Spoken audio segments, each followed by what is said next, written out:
I'm not going to go through the whole Venus sequence here. What I'm going to do is start in the sphere of your IQ. So technically we go purpose, attraction, IQ. But I'm going to go right to the IQ because that's where we start to unpick the weave of our wounding. And this really is the meat of the whole golden path, not even just the Venus sequence. This is the golden ticket because if you can move through the world with an open heart, which maybe let me clarify what that means. Moving through the world, to me, moving through the world with an open heart means I have the ability to return non-love with love. It means I have the ability to not get tripped up or triggered by anything anyone around me says or makes me feel. Because listen to that language, right? What you're telling yourself is they are making me feel that way. But in reality, nobody can make you feel anyway. And so opening our heart is about owning our feeling states. It's about owning our heart. Now, what it doesn't mean is that you're not going to be hurt. In fact, by choosing to move through the world with an open heart, I guarantee you will be hurt. However, it's a commitment to doing it anyway, because you know that love is the frequency that needs to move through this planet if we want to change anything. And so because you know that, it means developing the tools, the practices, the understanding that you need in order to, the language Richard uses is to parent yourself back. Meaning, okay, something happened. I snap into these wounding patterns that I'm about to talk about, because that's what happens when you suck in and shut down like that. You're not present. You're not in the moment, right? You're back. You're a 10-year-old, a 15-year-old, a 5-year-old version of yourself. And so it's learning tools to come back into presence so that we can nurture ourselves, give ourselves what we need. And what I've found as we do the work, the Venus work, but especially around IQ, EQ, SQ, is that the time to return back to that open-hearted state gets shorter and shorter and shorter. And eventually, my understanding is that you can get to a point where you're just able to hold it. I'm certainly not there, right? I can feel it open and close as things happen. However, I am in a place where I can warm it back up relatively quickly most of the time. So starting with the sphere of your IQ, which is your intellectual pattern. So this is up here. It's tied to the mental body. So we have those 6 bodies or 7 bodies that I talk about all the time. The lower bodies, which don't think of lower as like less than. This isn't a comparison of lower than higher. It's just a lower frequency. It's more dense of a frequency. And again, not lower like bad, it's just more dense. So those 3 lower bodies, physical, emotional or astral, and mental. So this first IQ ties to our mental patterning. And this is a very, very difficult thing to see because it is so close to you in your life. This is something that you took on sometime between 14 and 21 years of age. And you've been living with this thing ever since then. And it has become such a part of you that oftentimes we can't see it. Sometimes we look at the gene key and we say, oh yeah, like that's definitely me. But as far as seeing it in action and the direct manifestation, it's like it's too close to our face. So what happens sometime between 14 and 21 years old is there is an emotional charge that gets so intense that you don't know what to do with it and you don't have the tools to deal with it. And so you decide, you use your brain, you use this mental pattern to say, oh, it's because of X, Y, Z, right? We apply some sort of reason or some sort of understanding to it. When in reality, there is no discernible pattern to why this thing would happen over and over and over again, but you made one and you made a meaning for it. And from that moment on, you were just locked in of this is how I think. And the reason that we start in our IQ is because it is the last pattern to develop. So in order to burrow our way back into our heart, it's the first one that needs to be let go of. It can be very scary, or there are a lot of shifts, I guess, that can happen when you start to release that IQ pattern. So I just want to speak into that because this almost knocked me off my path. It was really close. Um, for me, I made the commitment to, okay, I'm believing in God and I'm walking this healing journey for myself. And I was in a place at that point where I had very little connection to self and very little connection to my astral body, to my feeling body. And so when I made that commitment and I connected to that pattern of the IQ and I saw it for what it was and began to let it go, what started to happen is those emotions that I had kept a lid on for such a long time with that intellectual pattern began to bubble up and through.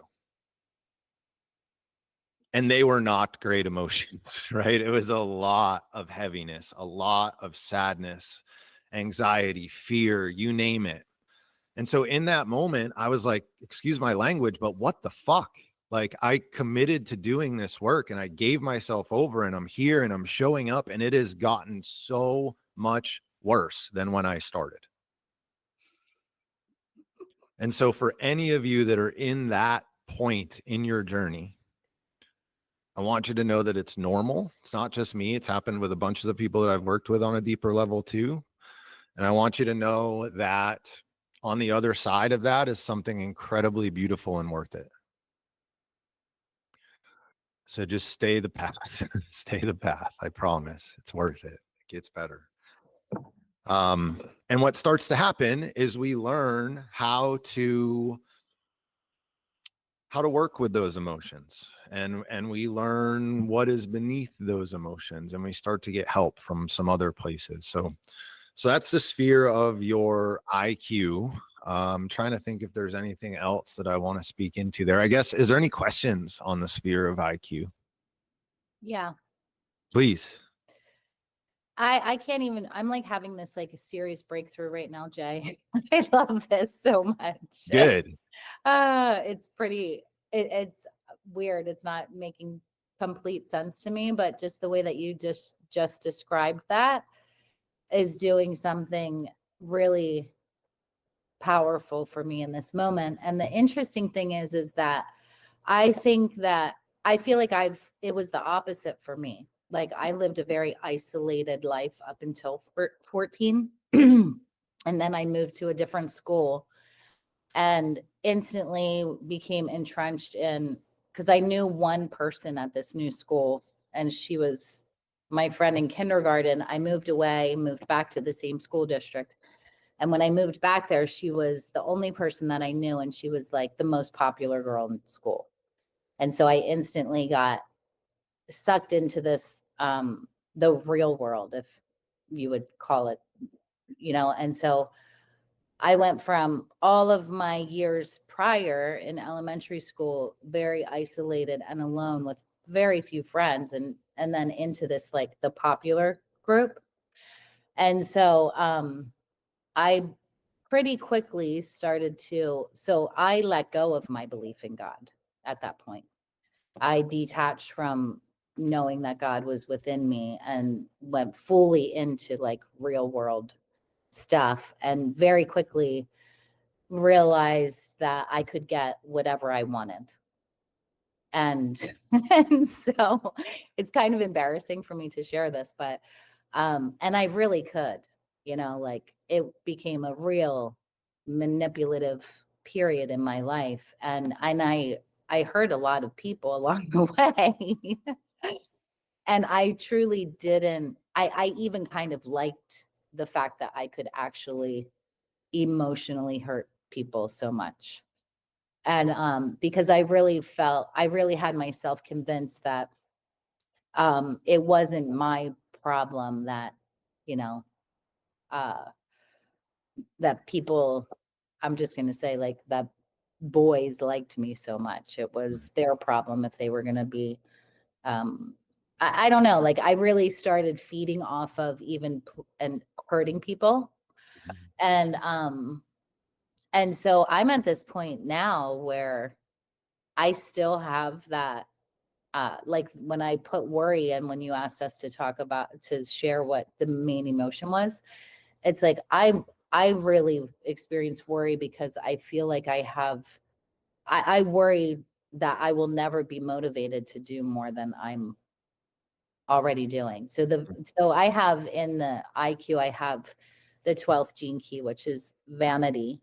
And so that's very apparent. And I'm having this whole different level of understanding about that with the way that you explain it. I don't even know exactly why, but it's making sense to me because um, I feel like I have so much vanity that I really truly believe that um, I don't have to do anything. Mhm. Mhm. And it actually worries me Mhm. because I don't, I worry that I won't even be motivated to do anything. Mhm. Yeah. And it's like on a very deep level of truly vanity, and then it's discrimination and purity. Mhm. Logically, I know that's not true, Mhm. but Yeah. Yeah. So that's the so myth. any feedback I would appreciate. Well, I'll just say, first of all, I had a very manipulative phase of my life also, just to give you some solace there. I think it's a part of some of our paths, right? To understand the level of power that we have over other people through our actions, emotions, appearance, you name it, right? It's a very valuable lesson to learn. And I wish it wasn't at the sake of other people, but it was in that time of my life. Um, without going too deep into specific gene keys, the vanity that he's talking about in 12 is really a vanity, which is an ego attachment, right? It's a vanity of, what it discrimination is, what is of this world and what is of the soul world, right? What is going to last and what isn't going to last. And so I think what came up for me is like using that gift of discrimination to figure out what is the thing that is strong enough in you to get you to take that action in the world, not for you, right? This it's not about you, but it's about how can you and your gifts impact everyone else that's here right now. And so really using that discrimination to tune in and to figure out what's the soul call, because that's the only thing. It's the same with me. I've at this point almost zero motivation to move my life along. However, I have I have endless motivation to do this. I do see experience the world or the human experience as a whole. And so, and I'm just being totally brutally honest, that when I'm listening to people for hours talk about um, the horror of their lives, it's like one big horror to me. Mhm, And mhm. so I don't um, get super attached to it because it's like, and after a period of time, you probably are encountering this too, where after a period of time, it's very hard to not be like, um, it's just like another drop in the bucket kind of thing. Yeah. And I think that the vanity um, I don't know. I don't know what else to say about it, but Yeah. Yeah. It on one level, that's true, right? Like it's none of us really matter in the grand scheme of things because we all just are here to move this, the thing that I had you connect to in the beginning, that's what matters, right? And that's why these forms continue to come, is so that that thing can continue to develop and evolve and eventually come back into unity. And on another level, of we all matter so deeply and right. are all part of God and have the same that same ability to create and shift and change the world. And so yes, I hear you, I guess is all I'm saying there. Yeah. Yeah. Yeah. Yeah. So thank you for letting me share that out loud because that's Of course, you're very welcome. Thank you. Nita, I see you, and I'm going to answer. There was one in the chat. Sonia said, I have 7.6, and it says the objective mind, and then in parentheses, absent. What does that mean? Am I absent-minded? So this is line 6 in the sphere of IQ, which is also what I have. So the objective mind is the kind of higher frequencies, and the absent mind is how it shows up at the lower frequencies. And that's the case for your keynote at your IQ. That's the case across the board. So what you see first is the higher frequency, and parentheses is the lower frequency expression. So 6 lines are the line of vision, right? They're the line of being able to see. However, the reason that they're able to see is that they kind of pull themselves outside of society a little bit. And imagine, like, everyone's down walking around and the 6 lines are like up on this like tree branch looking down at everything that's happening and just kind of taking it all in and seeing what's there. They're of the world, but at the same time separate from the world. And so when you take that, which that energy is the case in every single sphere, right? Doesn't matter where it is in the profile, that's the same thing. But when you take that and you apply that energy to the IQ, to what's happening in your mind, what we get is a sense of objectivity, right? It allows me to detach, not in a bad way, but it allows me to have some space in what I am interacting with, engaging with. In other words, it's really easy at the higher frequencies for 6s to see both sides of things, right? You can see both sides of an argument. The absent mind is take that, but then tie it with not being present. And that's what he means by absent-minded. So it's not like forgetful. It's like you basically, when you get overwhelmed, it's like you shut down. And so you may have heard in conversation, if you have a 6-line IQ, you may have heard somebody be like, are you even in there? Like that's a very thing that somebody would say to a 6-line IQ. Was that helpful, Sonia? Okay, good. Nita, up to you. Am I saying that right? Is it Nita? That's my nickname. Hi, Jay. Hi, everyone. That's my nickname. My name is Elena. Okay, Elena do you yeah. prefer Nita? Do you go by Nita? Yeah, it's okay. It's Okay. okay. I wasn't able to change it, so I don't know how it is. Okay. I'm so sorry. Perfect. We have practical questions, not stories, so I hope that's okay. Perfect. I love what you say. I do have line 6 on that sphere, and when I have in a group of people, I get absent. I just shut down. That was super cool that you shared that. My question is, Keisha said that one of the questions that I have coming here, and she said something that our deepest wound is on the culture, and I thought it was on the vocation. Which one is our deepest shadow? I think she misspoke there. It's core, which is also vocation and core are the same sphere. So yeah, it's vocation, aka core. So vocation is the main one. Okay. Yeah. Fantastic. I have another question, if that's okay. So Richard talked about Richard did a podcast recently with Aubrey Marcus. Okay. If you haven't seen it, it was an amazing podcast. I have not seen it yet. No. It's quite new, and he talked about the energy of each line. So he was saying that I think, remember, the second one was denial and the first one was something else. Yeah. Those, because then when I see my chart, each line has a different wording. So does that mean that both energies are? So each line will have the absent, the denial, whatever that, but at the same time, it will have the word that I see on my chart?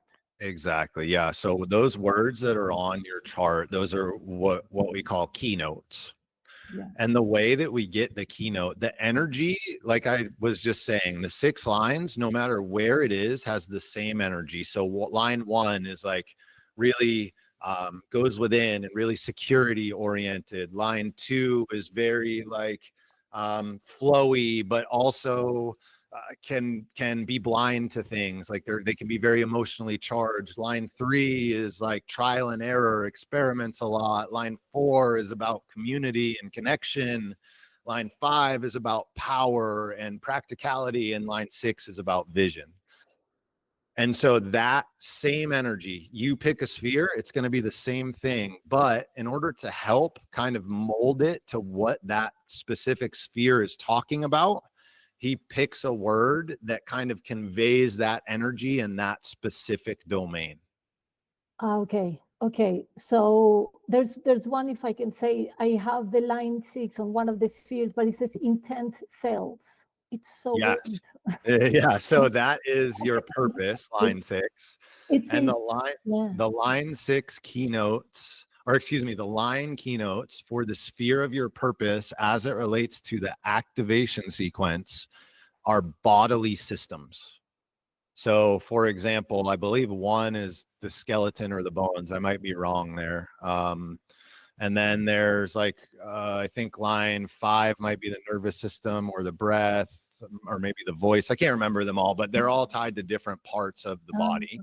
Okay. And the reason for that is the activation sequence at its core is about fully coming in to your physical body and trusting that you're safe there and knowing that you have to, the most spiritual thing you can do is to be fully human.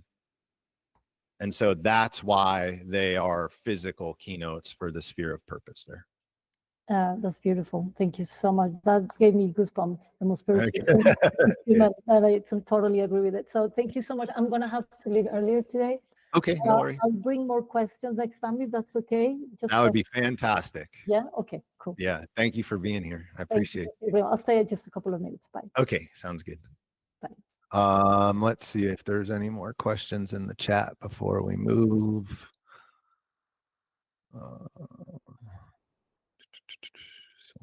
Nope. Okay. Okay, so that is IQ. Now I'm going to go to EQ and then I'll connect the two of them with the pathway that connects the two. So EQ is your emotional quotient or emotional intelligence. And it is developed from 7 to 14 years old. And hold on, sorry guys, there we go. My computer just started playing music again. So 7 to 14 years old. And this is something that pops up when you have a high emotional charge and a sense of not feeling safe. So when those two things come together, we start to develop, in the Gene Keys, Richard calls it an ideology. So we have our psychology at the sphere of IQ, and then we have our ideology at the sphere of our EQ. And it really is an emotion that we go to all the time to protect ourselves.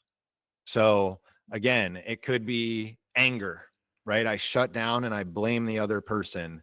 It could be sadness, which oftentimes manifests as a withdrawal, right? I go into my room and I lock the door and I go away. There's many different ways that it can show up, but it's this overwhelming emotional pattern. And likely it had something to do with either your parents, or this is also when we go through puberty most of the time. So oftentimes it can be tied to our friend group through that kind of as we're getting out into the world and branching out from our family structure a bit.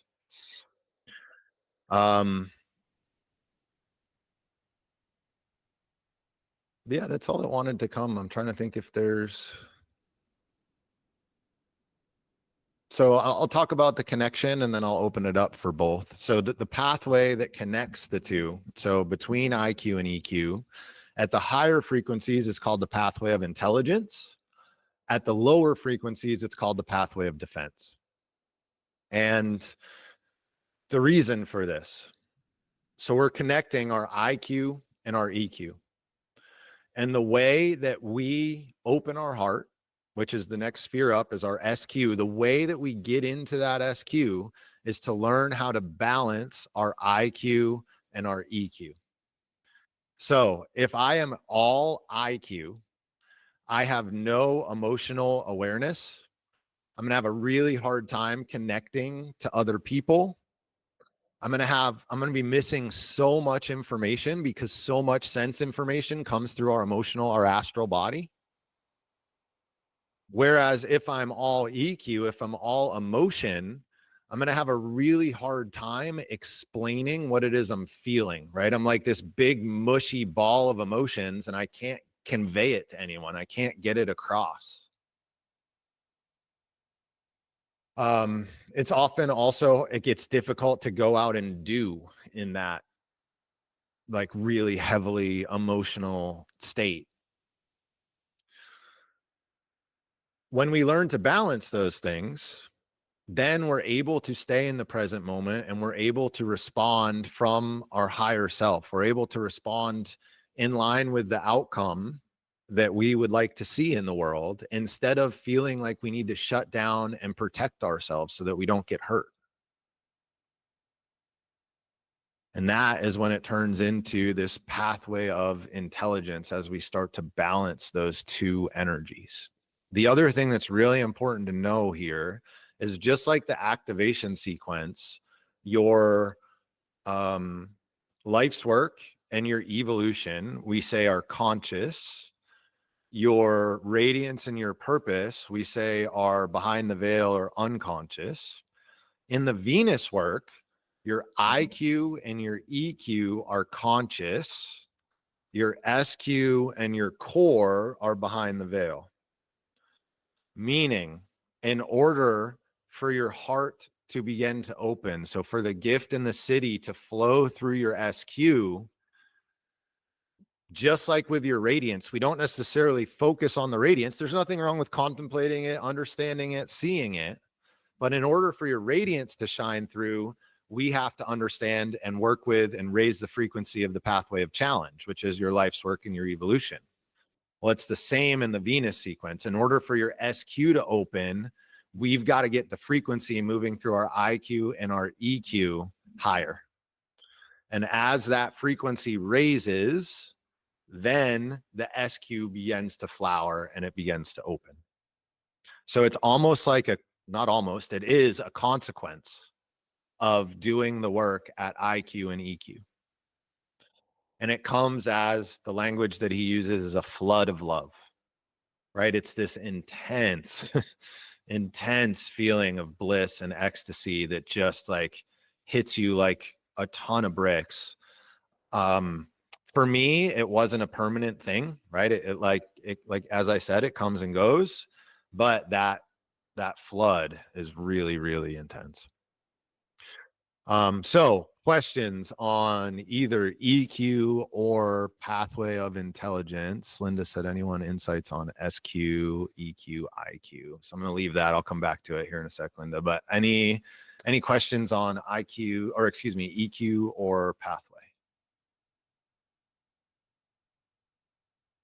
Sweet. Okay.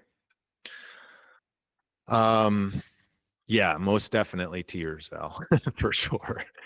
So Linda said, insights on SQ, EQ, IQ. So what you'll find with me, my dear, is that I am very hesitant to give what gene keys mean for you because I don't know you and I don't know your life experience and I don't know what the message is for you.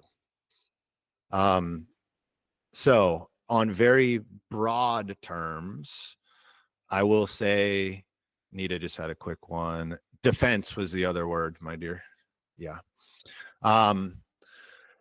So your combination there is a pretty beefy one of as far as gene keys go, Linda. So your SQ is 22, which is one of the biggest keys that exist in the Pantheon. So if you haven't read it, I really recommend that you read it. It has a lot to do with the initiations that humanity go through, and it is the key of involution, which is grace reaching down to meet you. 56 is what's called a stop codon. It's 56, 33, and 12 are the stop codons, and it is all about these patterns of interruption that show up or can show up in your life that help to guide you in a new direction, let's say, open up a new vista. And then lastly, 25.6 or 25 is universal love, which is this is what this is all about, right? If I had to pick a gene key to represent, it would be 25. So there's just a couple of quick tidbits on that without getting too deep into them. Bye. Thanks for being here. Okay. Lastly, I will, well, maybe I'll do core 2, but let's get into SQ now. So SQ 0 to 7 years old is where, you're welcome, Linda, is where this pattern shows up. 0 to 7, we tend to think of ourselves as incarnated when we're born, right? Like, or maybe even incarnated when we are gestating in mom's belly. But in reality, we are not fully, at least according to the Gene Keys teachings, we are not fully on this plane of reality until we're 7 years old. We are still learning to come into our physical body. It means to have our awareness, our consciousness be in that body. So children have a very difficult time knowing what is them and what is not them, right? Even on a physical state, never mind a mental or emotional state. Like, it's very difficult. And that's because we're still in that state of awareness where all is one and everything is connected.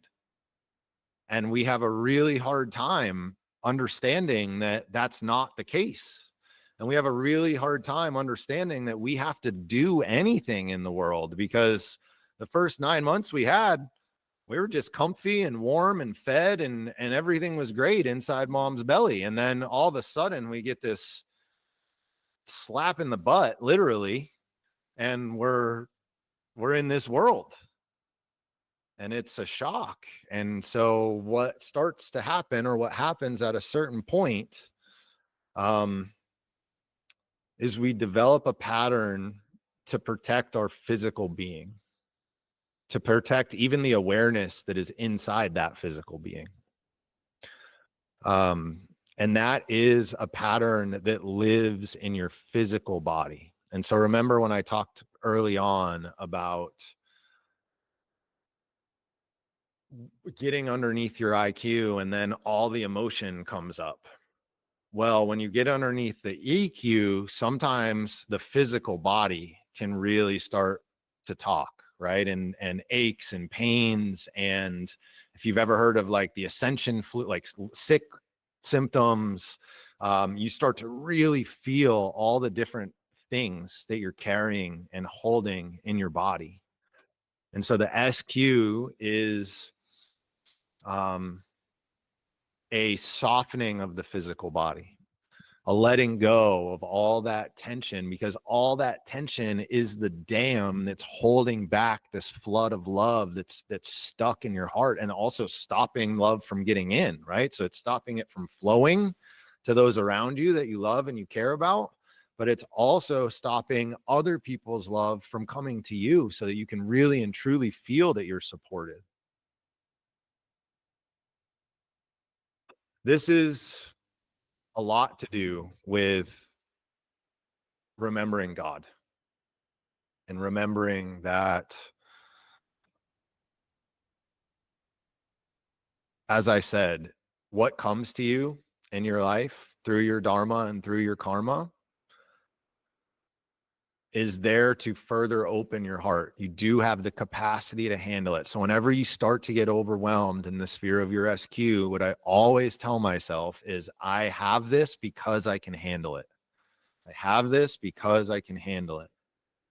And those of us that are drawn to this work, the reality, the truth of the situation is you are going to be given more than somebody who is not.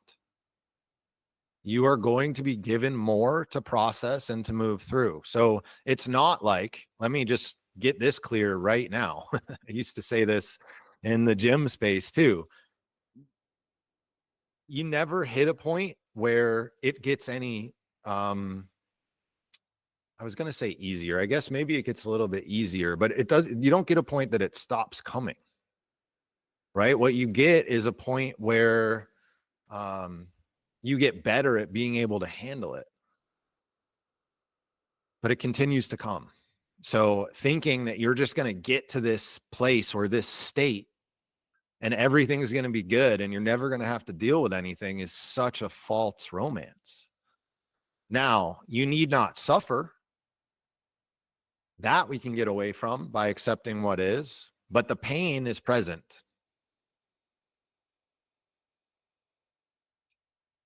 So that's the sphere of our SQ. And then the pathway that connects those. So the sphere of your EQ to the sphere of your SQ is actually called the pathway of love. So it is this, the flood of love that opens up. Okay. We got a couple questions. Francesca, I believe you were first, and then we'll go over to Val.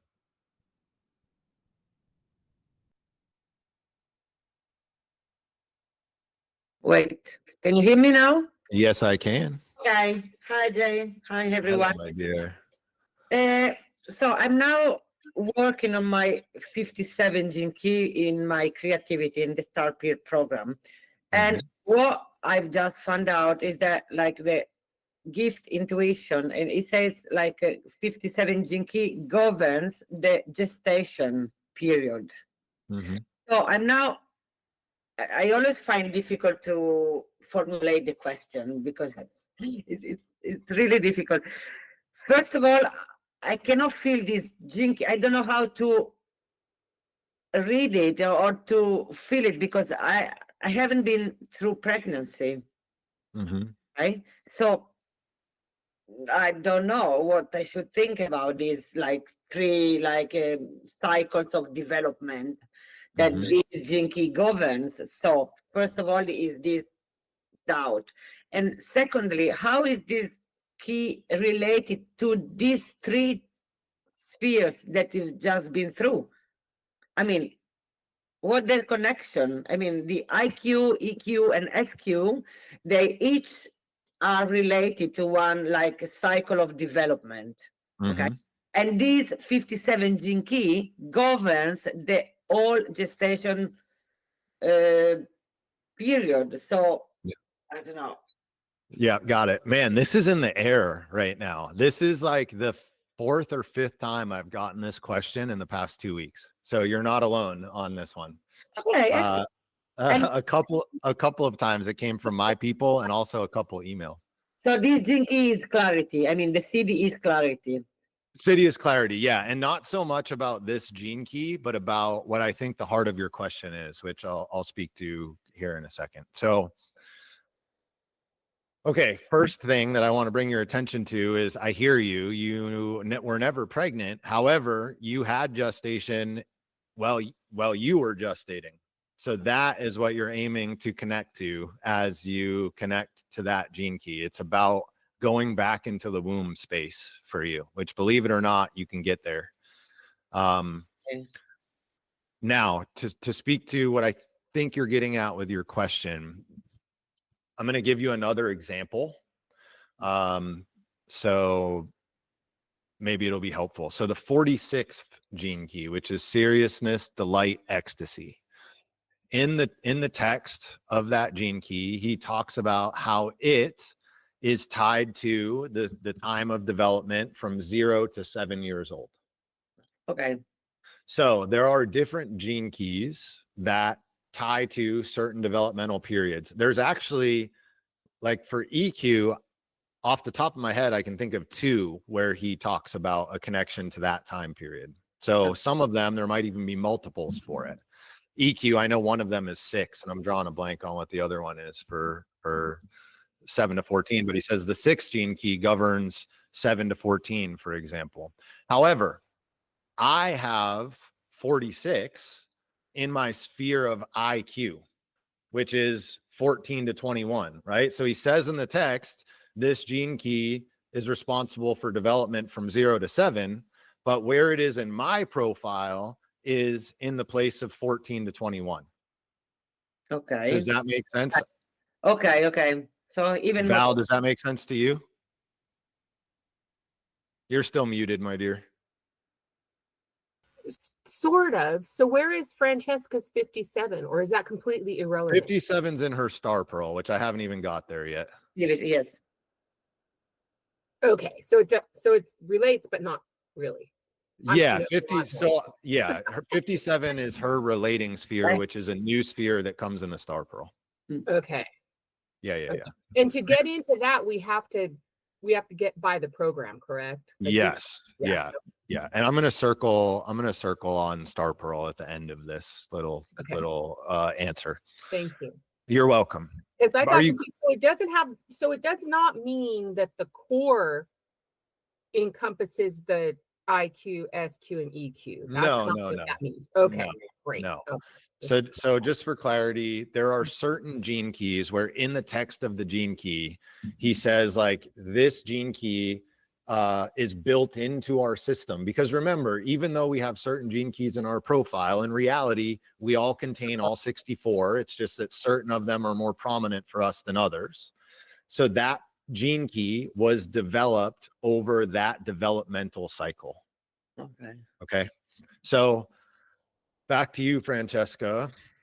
So what do I do with that, right? Like, okay, this gene key is supposed to be 0 to 7, but it's in my chart where it represents 14 to 21. And where I landed is basically just an understanding. And in my contemplation, I've got to think about my IQ through a lens, not only of 14 to 21, but I'm also going to roll in the years of 0 to 7. And I'm going to think about kind of how my thinking and how, not even my thinking, but how that energy started to show up in my life before the thinking. So it's like, how was I, when I was first born, how was I in ecstasy? And how was I all the time moving around in delight? And then eventually, how did that turn into seriousness? Like, how did I think that, man, this world is hard and I gotta kill myself to make myself be able to move through it? But I'm thinking about it on a very deep, visceral, physical level. And I'm just tying that into the contemplation of the IQ. So this is a very long way of saying, just think about how, this is an energy that you've been carrying your entire life, and it popped up in this womb space. In other words, just drop it in for further contemplation is a really long way of, or a really short way of answering that very long question or very long answer.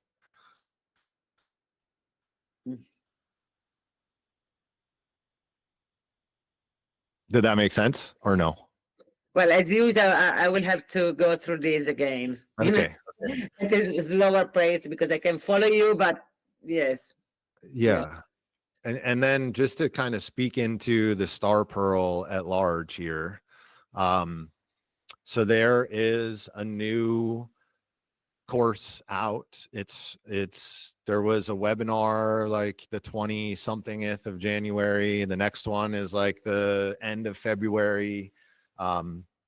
It gives you 3 new spheres of your profile, and it is in a totally different approach that I really think is going to be impactful for people. That said, I got to put a pin in it because we're not supposed to talk about it. So that's as far as I can go there, without like, I'm not sure what I can say, what I can't say. So all I'll say is it's really cool so far. I've not even done the first assessment yet. So I haven't got all the pieces together. But it is really, really awesome. Don't worry. I know some of you might be thinking I might get it, and some of you reach out for links to my affiliate link to be able to buy it. For the Star Pearl, we don't there. It's not we can't get a commission on it anyway. So if you want the Star Pearl, just go and get it. Don't worry about coming to me for it. No, Okay. I think yes. I think so. What's that, Francesca? I think when I bought it, I sent you a link. Okay. Think so. I You couldn't buy might have.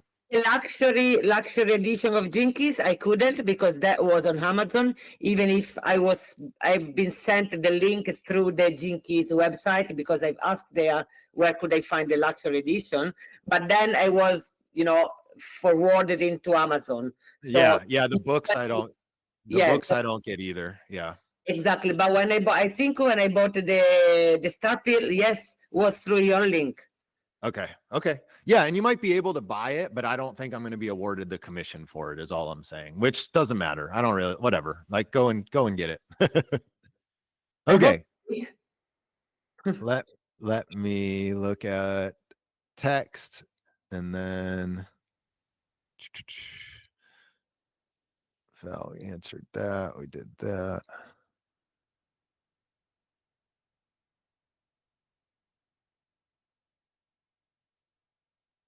So just Maruna, I think is how you might say that, said, I might have been talking to her core and SQ are both 40. I still don't know what it means, divine will, but when I was little, I was speaking to outer beings and decided to mature. Now I'm complete exhaustion. So divine will, it's funny that you might have used exhaustion intentionally there, but divine will is just this deep letting go, right? Not my will, but your will be done. And when you get to that place, then we can let go of trying to get things done or being exhausted all the dang time. So, okay, hands up. I had Natasha first. Val, was yours related to this? Go, what you got?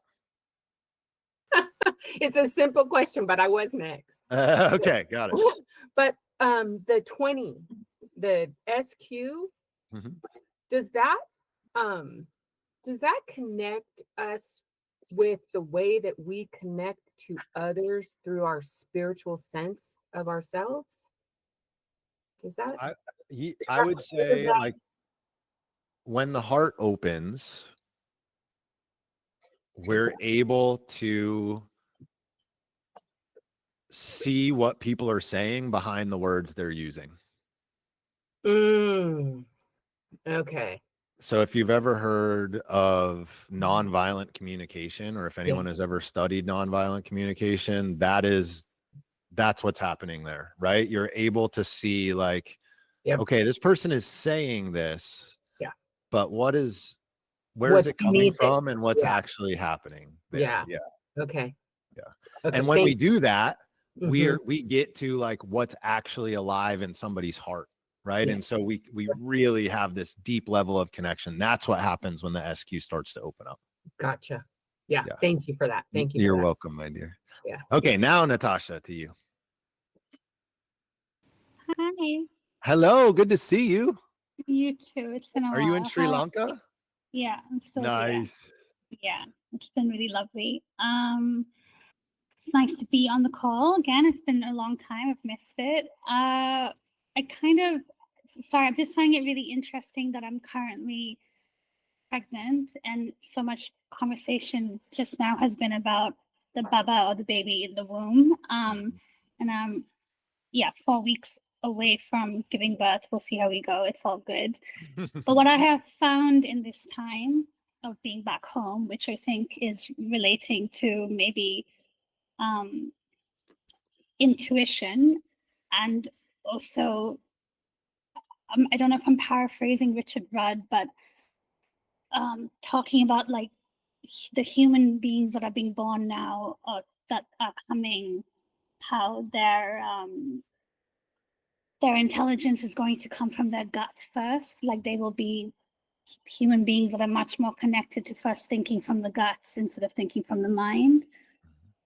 And then the gut connects to the heart, and then the mind will maybe be third. I have no idea. But what I have found quite liberating, and I think I don't know if this is a question of me just like communicating to you, so you can tell me to shush if I need to, but I think what I have found quite liberating about this experience of being pregnant is I think it is just my personal journey with it right now as a first time mama to be has been very intuitively based, which has been like a very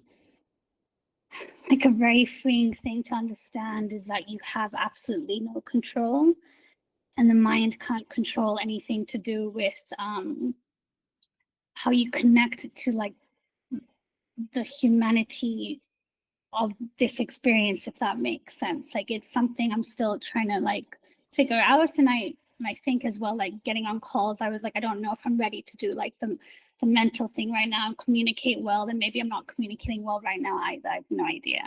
It's like 11:30 or 12 a.m. now in the morning. Anyway, but I think what I have noticed maybe just in this time is I've, suddenly when you're in something, you see everything. So I'm seeing babies everywhere, and they're all so alive and light, and like the babies that are being born right now. Like I know Richard Rudd talks about the new human, or I'm not sure if I said that right, but 2027 onwards. And I think they're all being born right now, and they have been born in the last few years. And I think the more I'm seeing kids around me right now and children around me right now, there is such a presence, and they're so in their presence, like they're not and they're not being manipulated too much by their parents, which I find really quite amazing. Like I met a little baby the other day who was 4 months, and her name's Ruby Lynn, and she's from Cologne, Germany, and she was by the seaside, and she's from Cologne.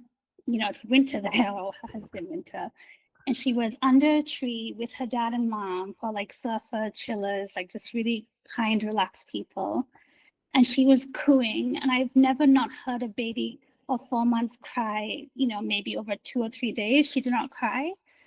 And she sang to everyone that would listen as a 4-month-old. And I found that quite amazing. So I think all I'm maybe communicating right now is I find like the present moment really quite, there's a lot of communication right now in the present moment. And I think because I'm aware that I am also with the human in me, there's an extra, like, I don't know, awareness that I need to just be reflective instead of maybe like trying to find an answer in this crazy journey we're all on anyway. So I have no idea if any of this made sense to me. Sorry. It made perfect sense. Yes. Thanks.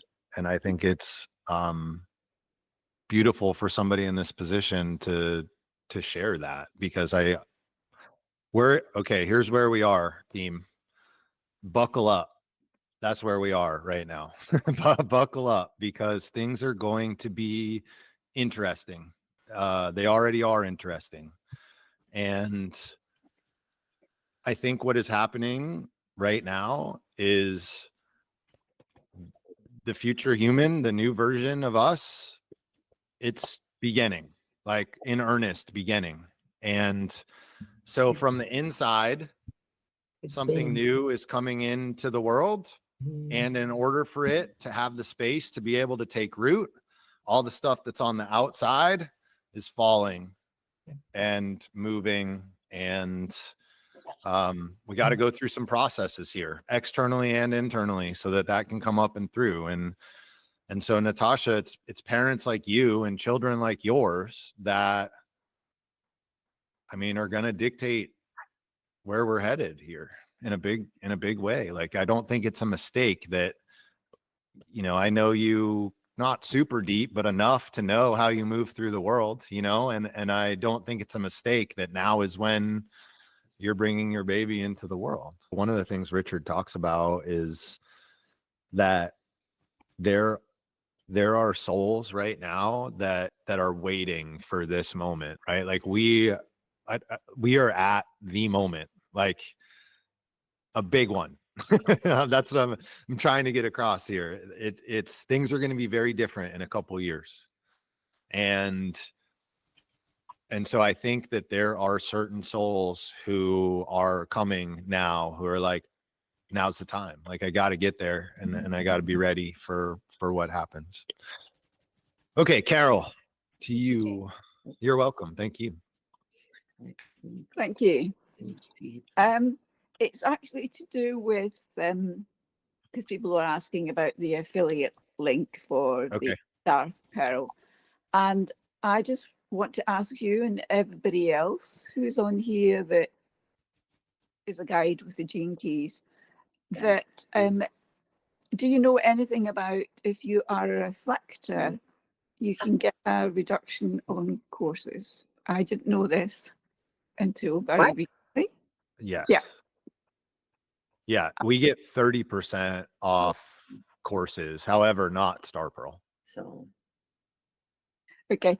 I'm a human design reflector, and apparently reflectors can get a reduction in price for. Oh, for Star Pearl. But I don't know. I was just told that recently Okay. by a guide, and I just wondered if you knew anything about it. I do not. That wouldn't make sense to me because they're a different system, but it could. I don't know.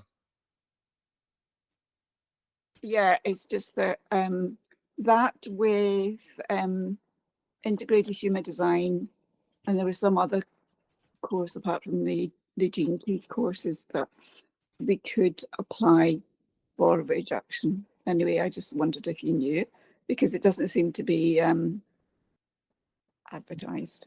Yeah. Not advertised. I have not heard. Marco, to you, my brother. Good to see you. It's been a while. Welcome back. Hello, and I really apologize I haven't been here, but everything happens for a reason. That's it. Yeah, no worries. My Just first welcome. thing when I got in here is like, I don't know, obviously it's all online, but the space has changed. It feels so matured, and so well done on you, first of all. That's Thank good. you. Natasha, congratulations. That's really good news. I'm very stoked for you. And one of the things actually related to what Natasha said, last year, not this new year, last year I was at a festival, and it was quite an interesting experience because I was like walking around and I was a little bit on my own trip, and there were a lot of kids, and all the kids like at that festival, and I've seen afterwards, have massive eyes. I know there's something about the new kids, like let's say from like 1 to 4 year olds, they have these big eyes. And even went to one of the kids and jokingly as I go around and I said, you see so much more. She was like staring into nothing, and she looks at me, of course. So I'm going to share that, but I don't know if anybody else experienced it. Just look at the eyes of the young kids nowadays. They're really big. There's something like manga-esque about it, if I can say it like this. But it just like, and I always say, it's like every generation seems to start from a completely different level. You know, like we keep on judging the kids nowadays with cell phones and things like this, and something beautiful happened in Spain. Well, something bad happened in Spain with all the floods. But the first ones there were all the kids on TikTok. They were the first ones organizing. They were there before the government and all their help services, and they were organizing food kitchens and help and all that kind of stuff. So anyways, I just wanted to share that since we were talking about kids and newborns and everything. So, and that the space looks amazing. It's nice to see a lot of people still there. And as I said to Jay, like I would like to be here more often, but it's a very difficult time. 6 o'clock in Spain, it's just like a lot happening. But the intention is here. It's always there. I was actually just watching Richard Rudd's podcast with Aubrey Marcus, and I'm looking at it, and there were loads of synchronicities, and suddenly my mind goes like, oh no, I'm here watching something I could be live. And then so anyways, I'm glad I'm here, and I'll enjoy the time that I'm here. So keep on doing what you guys are doing. And, thank you, brother. Yeah, much appreciated. Thank Yeah, you. when it comes to the eyes, I mean, the eyes have it. You know, you wanna know who's the real deal and who's not. Just look in their eyes. Like when I went to London and heard Richard speak, when it was done at the very end,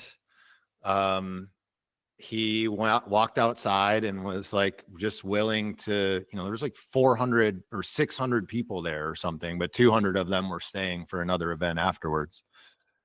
And he was just willing to stand there and shake hands and hug and take selfies and whatever with every single person that wanted to see him as we were leaving.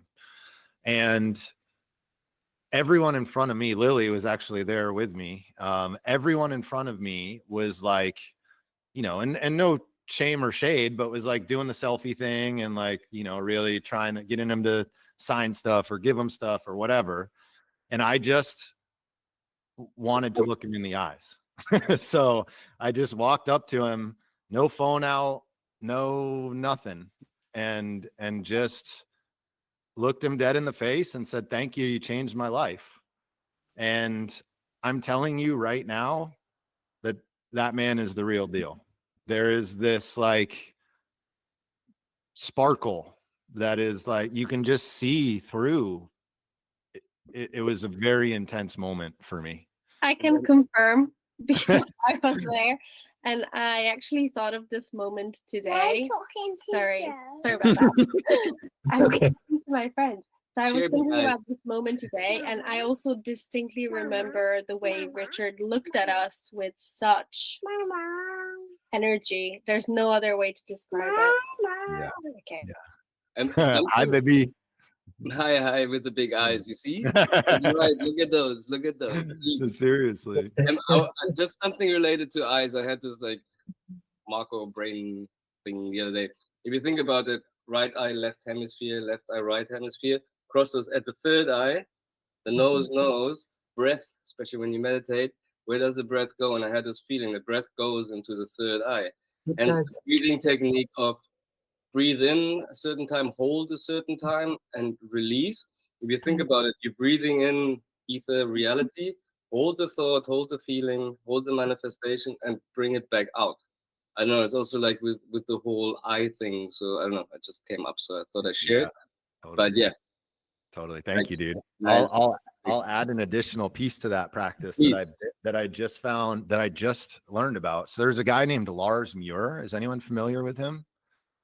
Okay, so he is really big into teachings like the Aramaic teachings of Yeshua, right? Like the original, like Dead Sea Scrolls version of Christianity, essentially, like the Essenes, the very early versions.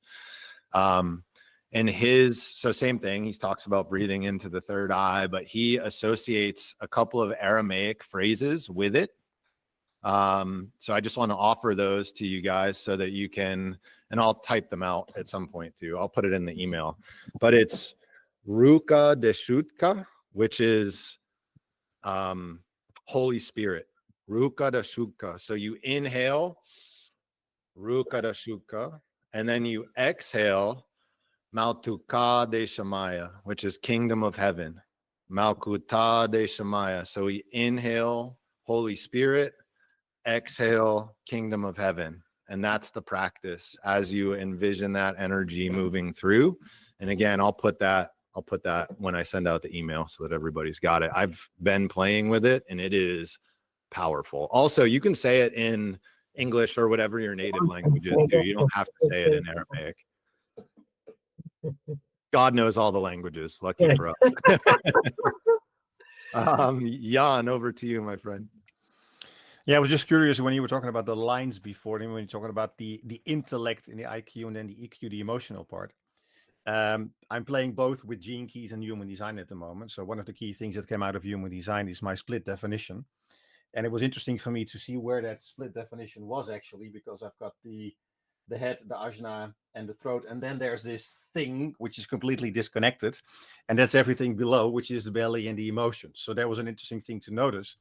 When you were talking about the lines just before, I noticed in my IQ and EQ, the lines 2, and then in my SQ, the line 1. And I was just curious, without going into the details of the numbers, what you could say about those lines, the 2 2s and then the 1, and then moving into my core, the 3, which is the 55. I think that's a big one for me to play with. And it sort of seems to, when I look at the words itself in the spheres, that whole victimization and freedom makes a lot of sense. But I'm just curious about the lines in your view, the 2 2s and the 1. Yeah. So the 2 2s for IQ, EQ, the first thing that popped into my mind is being really careful with denial and just like the tendency there is going to be to cast out instead of own. Mm-hmm. And so really noticing both on an intellectual place and an emotional place, I'm drawing a, do you know, what is the keynote for line 2 EQ? Do you have it in front of you? The line 2 EQ is curiosity and aggression. Okay, yeah. So that shows up. So emotionally speaking, when you are not able to own, in other words, when you think that it's somebody else that is causing this to happen to you, that's where the aggression comes from, right? It's this like casting out of like, how could you be so ridiculous that this is what you're thinking or feeling in this moment? And so then we start to accuse or do anything other than accept this is something that's happened, an internal process to us in that moment. And then when we shift up to that SQ place, I mean, and I know you as a 5-1 know that like your SQ is really, really rooted and flowers from this like deep, deep state of solitude and peace. Yep. And so, you know, the little story that I told myself as you were speaking is like, when you're able to transform or transmute all of that line 2 energy that's going out into the world through your mind and through your emotions, and instead keep it home in yourself, then in that moment, we allow that flood of love and things begin to open up for us.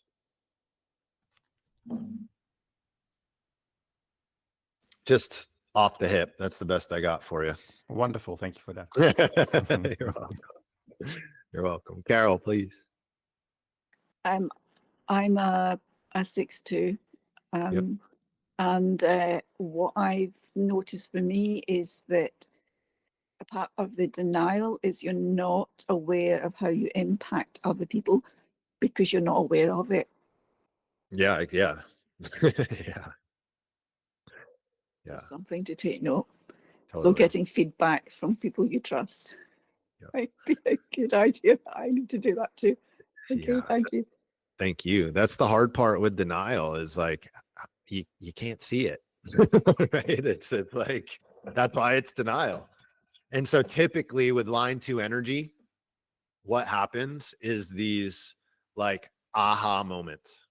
It's like all of a sudden a bus hits you and you're like, oh, how did I miss that the entire time? That was always there, and I'm somehow just now seeing it. And like, to speak into what Carol just said, over and over and over again in my life, I've been told you need to be more careful with your words because you don't realize the impact that you're having on other people around you. Like, I've been told that so often. Yeah, that's what I see with my purpose, with the word precision in there, which is really about those words. And they should be words that align with my life's work, which has the initiative and awakening in there. So that's clear. But it's interesting how that middle part with the denial that just showed up like, and then the energy, instead of projecting it outwards, keeping it inwards. Yeah. So then the words will be different as well when they come out. So that's interesting. Exactly. Yeah. And I also think that the 2-2 might be why the separation is there. I don't know that because I'm not a human design guy, but it would make sense, right? It's like this layer of blindness essentially that cuts off everything below. Yep. Yeah. Interesting. Thanks. You're welcome. Okay. I think we're done with questions and we're done with SQ. So I'll just close us out with the core. Okay. Sphere of the core is actually represents gestation. Back to that again, Natasha, you're welcome. So represents the 9 months in the womb is our core sphere.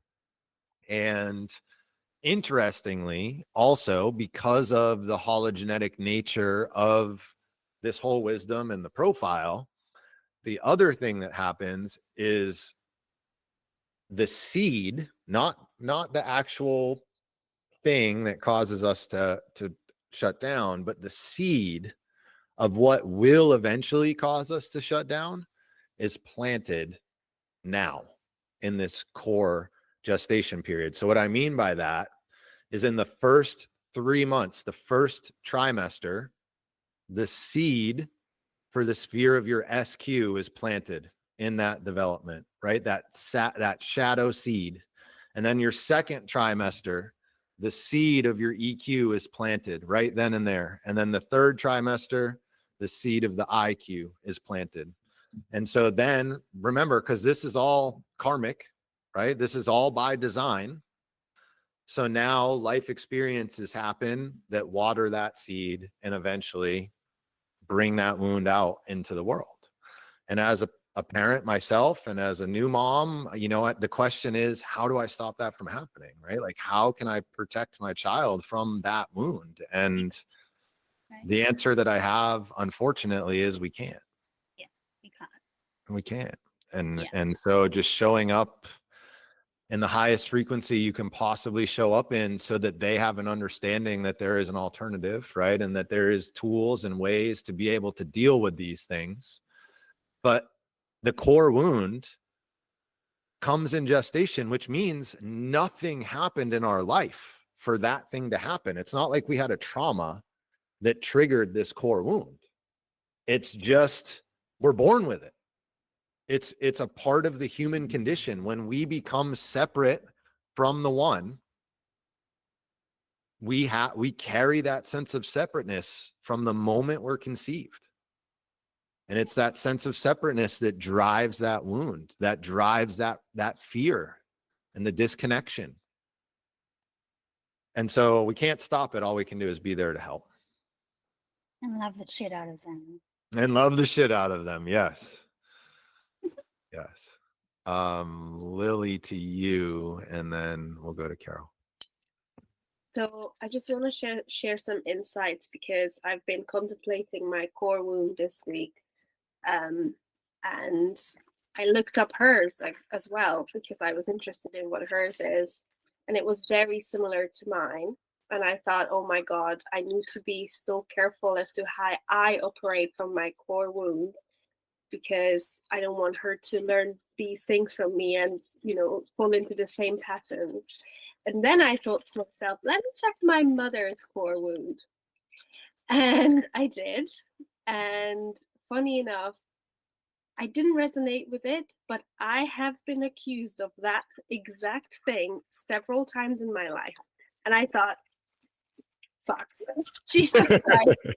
So I then realized that, and what's even funnier is that I was accused of that thing when I was a teenager, which basically means that I integrated my mother's core wound and operated from it as a teenager. Oh, well done. That one, okay. I operated from her core wound as a teenager, and that was such a revelation to me that as a mother, just wait a second, I need to be so careful, because my core wound does actually affect my child. Yeah. And it's so funny we're talking about this now, and I can share this insight with you, Natasha. Just, I know you'll be amazing. I know this, but this is a pattern that can occur, and you need to be really careful. And as you said, all you need to do is love your kids to the max, and you'll be fine. But it's just so interesting that I came to this conclusion as well. Yeah. No, thank you for sharing that. And I think I'm like hyper aware of that because of my relationship with my mother, meaning just mirroring the mother wound or the mother's trauma. And it is something that you can't control as a parent, so there's no point trying to control it.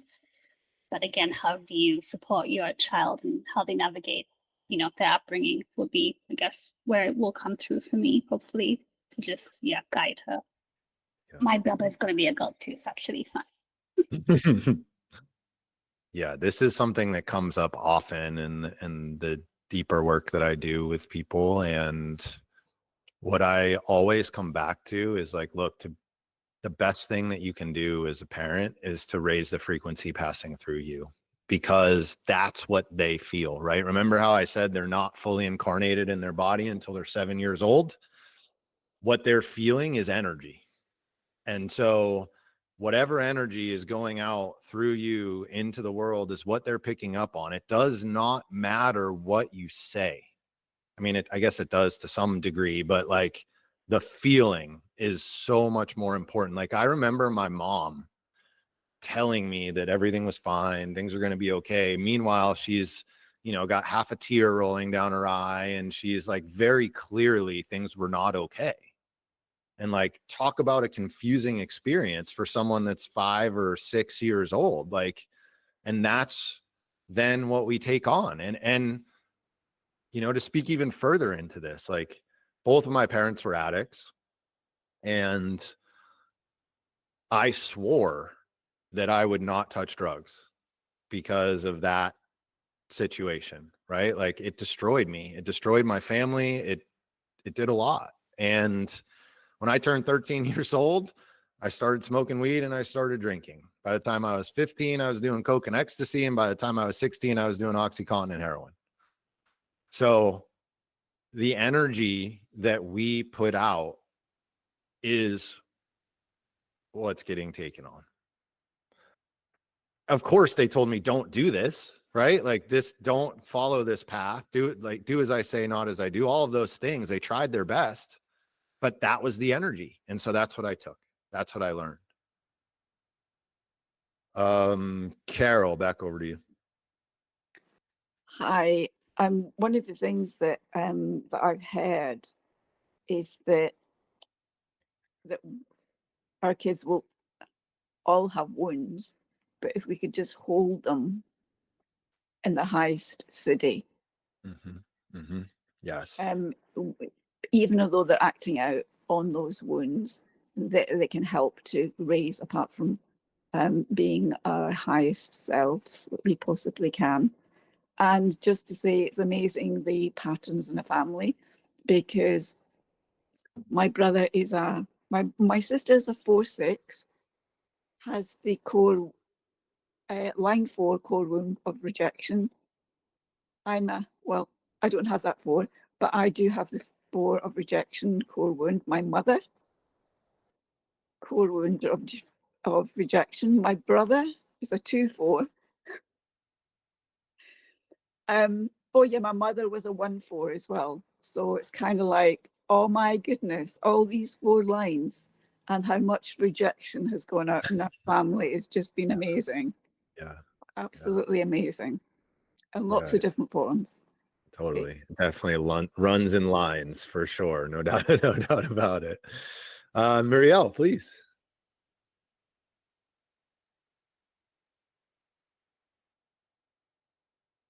You're still muted, my dear.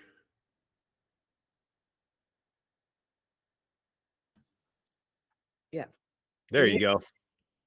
This is the first time. So this is, for me, this is stepping out of my comfort zone. And I choose to do it when we're talking about the core wound. Yeah. Well, thank you. Well, just to put a wee bit of perspective as well, I'm a 6'2" reflector as general profile. And I also have a line 2 in my core wound. So just to summarize a little bit, I went through the activation sequence for quite a long time before I actually took the step into the Venus sequence, because it seemed to me that I was going to be trapped by monsters. Yeah. Or, you know, to touch. I realized there was an important step to take, but I wasn't ready and willing to take it at the time. Anyway, from 2020 until now, more or less, I've been going up and down the Venus sequence. I need to do everything 3 times. I went up, and then down, and then up again. And when I tried to go under the pearl, I couldn't. So I stepped into the, I also bought the book for the 7 Sacred Seals. And then I also signed up for the course, and I started that. And I thought, oh, sorry, I'm not quite reverent enough for there. You can start seeing denial, you know, things happening. Anyway, I've got a lot of, in the Venus sequence, apart from a line 6 in the IQ, I have a line 3 in the EQ, a line 3 also in the SQ. So I'm really good at dodging things, yeah. So I did a lot of dodging, and I eventually got to the denial at the core wound. And it took me it took me, I mean, in the same in the activation sequence, I never felt that I got the breakthrough and the flood, and you know, there never enough syndrome as well. No, you never quite enough. But anyway, it did happen at some point anyway. And it was, you know, just mind blowing, because I figured I was adopted, right?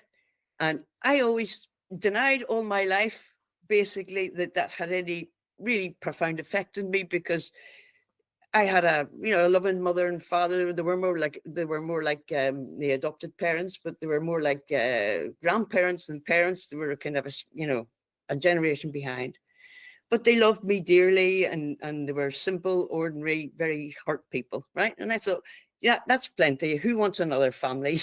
More complication, So I just kind of sailed through life and ignored it, and kind of, line 3'd through my, along line 3, line 6. And then when actually it cracked open for me was that, my mother got pregnant when she was, you can imagine, in Ireland in 1956, if you're not married. Yeah. So she gave me for adoption. And when I went to do my astral chart like years ago, I had to find my birth time. So I went to the adoption to find out my birth time. And I said, do you want to know something about her? And I said, oh, yeah, curiosity. Yeah, why not? Yeah. But the whole story from her point of view as well, because I went to see them. Do you want to see her? Would you like to meet her? And I said, well, if she wants to, why not? Yeah, be interesting. Anyway, she didn't. Right. And the story was because nobody knew. Yeah, nobody knew. The only person that knew was the man she married, who for some reason was kind of she got married to him while I was still in her womb. And she had to sign an affidavit saying that he was not my father, and that's why she was giving me an adoption. It must have been part of the marriage contract to make her into a responsible woman. Yeah. Anyway, she got married, had 2 kids with him, and they know nothing of my existence. Right. So you can see the denial going through someone I'd never even met. Yeah. Yeah. Yeah. I can go deeper with that as well. But anyway, that's kind of tying up a few ends that I've just heard through the conversation there.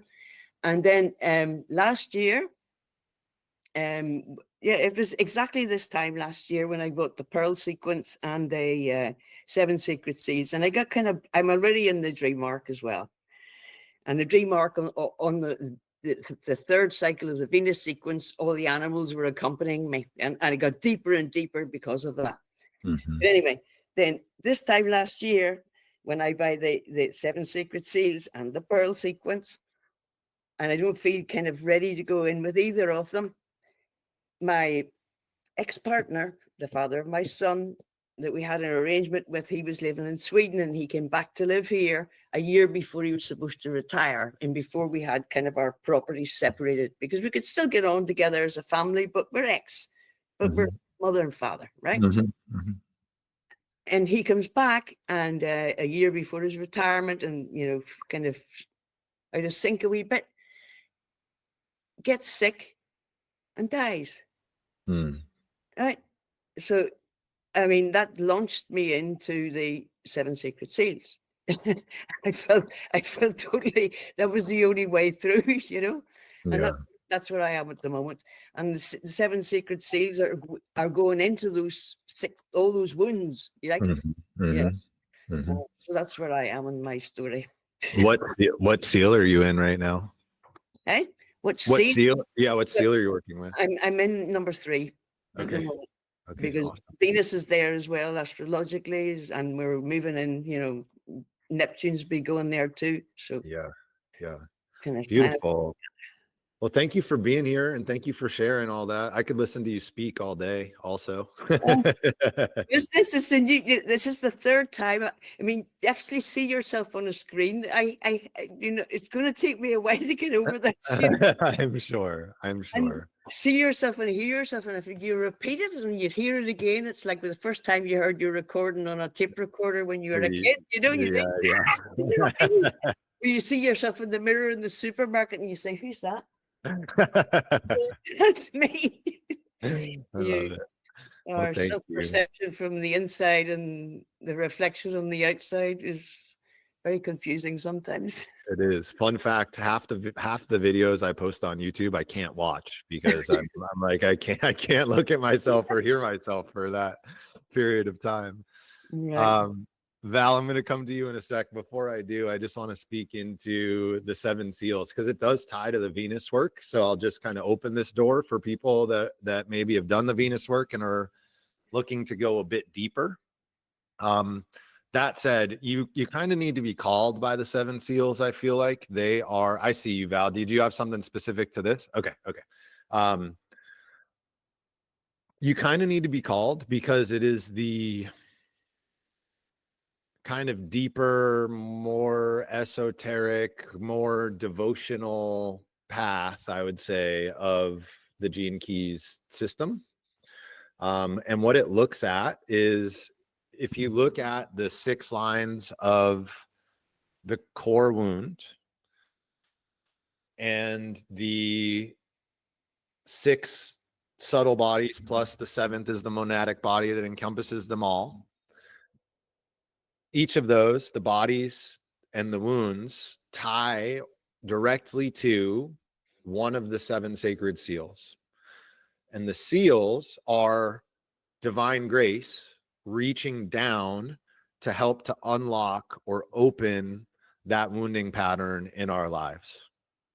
So, for example, the 6th wound is healed by truth, right? It's the sense of separation. The 5th wound is healed, which is, oh my gosh, I'm drawing a blank on the 5th right now, but it's healed by forgiveness. The 4th, we just said, is rejection, healed by epiphany.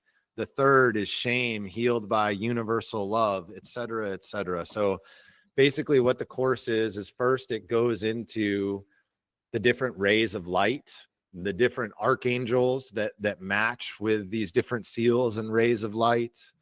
And then each of the seals has an invocation and an evocation, which is a prayer that you can listen to or speak.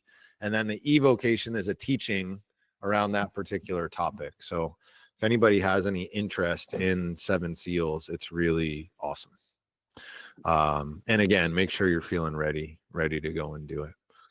Okay, last to take us home, Val, what you got? Jay, you had spoken about an editing tool, and I don't even know if it came out on YouTube or not, but what editing tool do you use that just like shortens the timing and everything when you for videos? Yeah. So the one I use is called Descript. So let's look. Is it DESC or just D? Yeah, DESCRIPT. Descript. Cool. Thank you. You're very welcome. Okay. Simple question. Sorry. Yeah, I love simple questions. Sign me up. Okay, y'all. It is 2:00 here. You're welcome. Thank you for talking, Marielle. Are you serious? Thank you for being here. Of course. So we are at time. I want to be respectful of everyone's time, and I've got a new person coming into the container at 3:00 that I need to be ready for. So, yeah, just a quick plug there. I've really kind of re-envisioned and reimagined and have been working really, really, really, really hard on what I'm doing with people. I'm getting like a curriculum put together kind of where I can point people to go to, but those are just resources. In reality, I'm really doubling down on one-to-one connection, lots of phone calls, lots of communication for a lot of stuff, or for people that are open or willing. I have an intention to spend like 3 to 5 days with people in person up front to like really set the tone and go deep. So anyone that is in that world, I'll have a link in the email. I would love to see you there. If not, I do these for free. My intention, just so you guys know, is 90% of what I do is going to be free. 10% of what I do is going to be paid. If it's not really expensive, it's going to be free. Like that, I don't really have a desire to hang out in the middle ground. So that is kind of what you can expect there. So stay on the channel. You can support the channel in a simple way. If you buy anything from Gene Keys, that's a course, I should say. So none of the books. And again, not the Star Pearl. I would love it if you use my affiliate link. I think that's it. Did I miss anything? Okay, go. Thanks, y'all. This will go up. Appreciate you being here. 2 weeks from today is when we have our next one. So that is February. Come on, calendar. 20th. February 20th. Okay. Thank you, Jay. Yeah, guys. See y'all next Everybody. time. Thank you. You're welcome.